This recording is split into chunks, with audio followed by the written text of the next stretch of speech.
नमस्कार. महाराष्ट्रातील प्रिय बंधू आणि भगिनींनो, भारताच्या प्रगतीत महाराष्ट्र कायम अग्रेसर राहिली आहे. कोणत्याही देशाच्या प्रगतीत अचूक आणि विश्वसनीय डेटा ही अत्यंत महत्त्वाची बाब असते.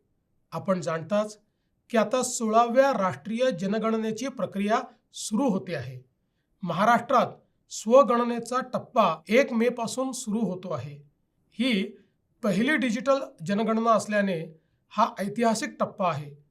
माननीय राष्ट्रपती, माननीय उपराष्ट्रपती, माननीय पंतप्रधान आणि माननीय केंद्रीय गृहमंत्री आणि अनेक मान्यवरांनी स्वगणनेच्या प्रक्रियेत भाग घेतला आहे.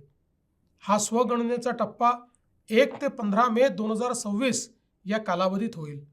अतिशय साध्या, सोप्या आणि सुरक्षित पद्धतीने आपण यात डिजिटल प्लॅटफॉर्मच्या माध्यमातून सहभागी होऊ शकता. se.census.gov.in या संकेतस्थळावरून आपणही या प्रक्रियेत सहभागी व्हावे असे आवाहन मी आपणा सर्वांना करतो आहे. आपल्या घरून किंवा कोणत्याही ठिकाणाहून आपण यात सहभागी होऊ शकता. या स्वगणनेतून एक ID तयार होईल आणि प्रगणक आपल्या घरी भेट देऊन भरलेली माहिती अचूक आहे की नाही याची खात्री करून घेईल. हा दुसरा टप्पा 16 मे ते 14 जून या कालावधीत होईल.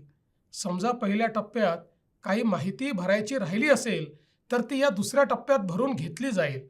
या संपूर्ण प्रक्रियेत 33 प्रश्नांची माहिती आपल्याला भरायची आहे. आपल्या घरी येणाऱ्या प्रगणकाला संपूर्ण सहकार्य करा आणि या प्रक्रियेत सर्वांनी मोठ्या संख्येने सहभागी व्हा. आपली जनगणना, आपला विकास हा मंत्र सर्वांनी लक्षात ठेवा. जय हिंद, जय महाराष्ट्र.